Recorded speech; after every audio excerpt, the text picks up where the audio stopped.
Hi, I'm Nobhojit Roy, live from the World Congress of Surgery 2019 at Krakow, Poland. There's a lot of excitement here around global surgery, and today I'll be speaking on financing optimal surgical care. The mantra has been in global surgery is to make surgery affordable and safe. And how do we finance that is of great concern to all of us. So, firstly, why are we in the business of global surgery?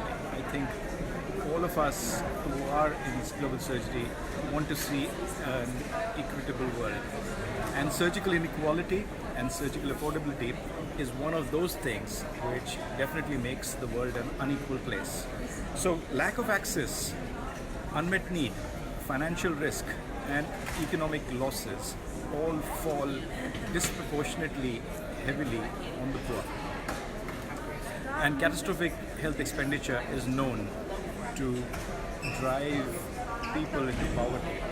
Especially in India, what we find is that it takes a landed laborer to have one surgery and then he loses his livestock, his cows, and maybe sells his house for just one surgery and becomes a landless laborer, which means that his family for the next 3 generations don't come out of poverty. So medical poverty is probably the largest cause of poverty, the new poverty that is created in the world today, which is why the onus is on us, especially surgeons, to make it affordable. Now, ministers are never convinced about more surgery is required. You have to make an economic argument to them. And because they understand money, ministers are not always health people, they are non-health people, and the dollar is something that everybody understands. And what we have seen through our research and into 2030, we find that surgery, especially the burden of injuries and cancer, are going to be the two biggest events which will create economic losses for the country. And both of them, both injury and cancer, surgery has a very important role to play in it. So is surgery cost effective? Is the next big argument that we need to start making to the policymakers. Having given up my surgical practice and moved into policy last year, I find that we have to learn to speak their language of cost effectiveness. And surgery is traditionally not supposed to be cost effective. Surgery is all about people who can be rich and can afford it get surgery, and that's not true. It's not like buying a television set. So there are enough studies and put out by Halle Devas and a whole bunch of global surgery professors who have come up with these cost effectivity and shown how malaria treatment and treatment by surgery is as cost effective. The difference between a pharmaceutical treatment and surgery is that the surgery is a one-time event, and you have one surgery. I know it costs a lot of money up front, but if you see the prolonged pharmaceutical care that you would require in a cardiovascular disease or in a mental health illness or any of these other neurological conditions, you would see that in a lifetime you would actually end up spending much more than you would for a single surgery. That's why that one-off single surgery is often very cost effective.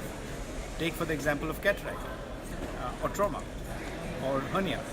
These are all surgeries which definitely are very cost effective. The next big question for countries is how many surgeries should the world perform? And we've debated a lot on that, and the magic figure ranges from Ethiopia, which does 148 surgeries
reality, you would find almost there's no difference between the countries which are performing 10 to 20,000 surgeries and the countries which are performing 5,000. So it kind of starts to plateau out at 5,000, but you can't be in countries like Ethiopia, which does just about 150 surgeries for 100,000 population.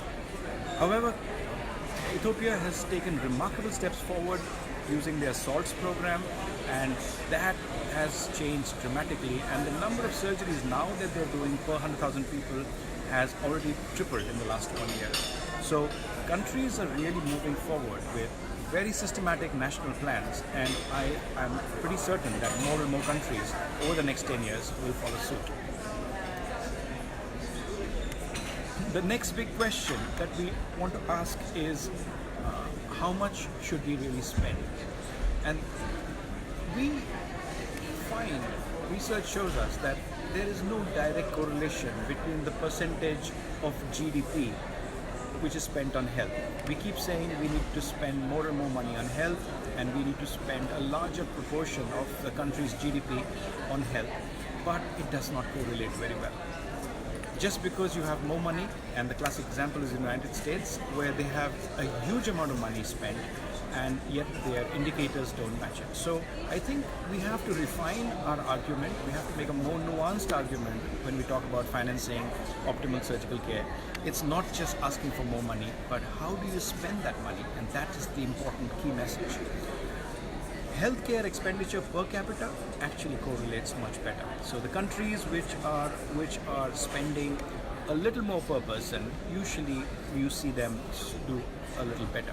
Again, what is the optimal? Again, it kind of plateaus out at 5,000 surgeries per 100,000 population, because if you're doing more surgeries, it's not necessarily benefiting the health of the nation. How do we implement all this? And perhaps the way to do it is through platforms. Now, there's only a limited budget that a health minister has. When he goes to the finance minister is give him a bucket of money. And it's up to the health minister to really distribute that money in the most sensible way for the common good, for the maximum number of people. And once you follow that philosophy, you would find that a lot of high-end surgeries, a lot of critical care and really high-risk groups, those surgeries fall out.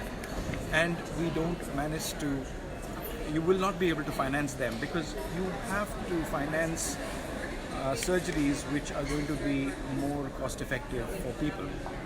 So one sick patient can often suck out all the money which could have benefited 50 other elective cases.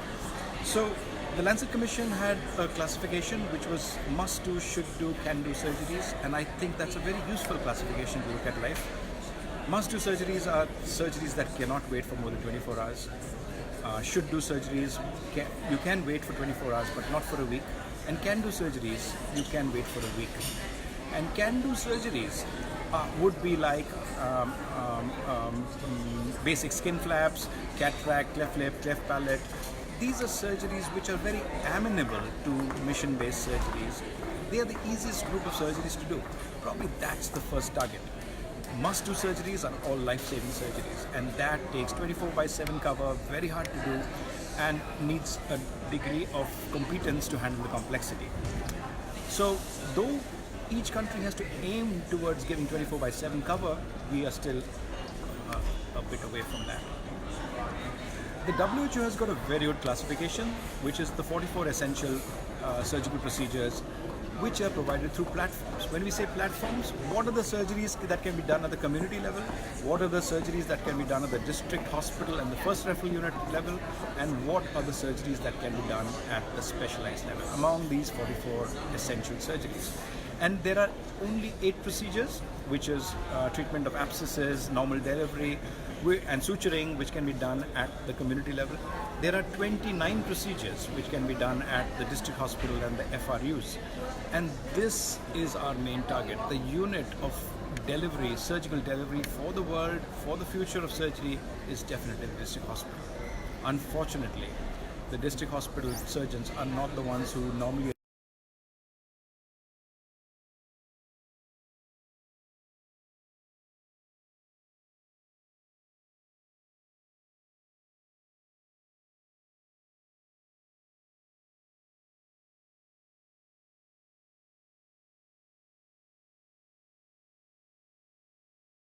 and eyelid surgeries, trachomas.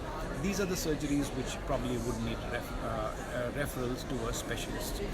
So global surgery is all about district hospitals, and that is the platform, that's the common word used by the DCP to be able to deliver essential surgery. India has made progress on this front, just like Ethiopia, and we've come up with what is colloquially called Modi Care, but the official name is Pradhan Mantri Jan Arogya Yojana, which is PMJ, and there are many procedures which are funded by the state and the center. 60% of the budget is picked up by the center, 40% of the budget is picked up by the state.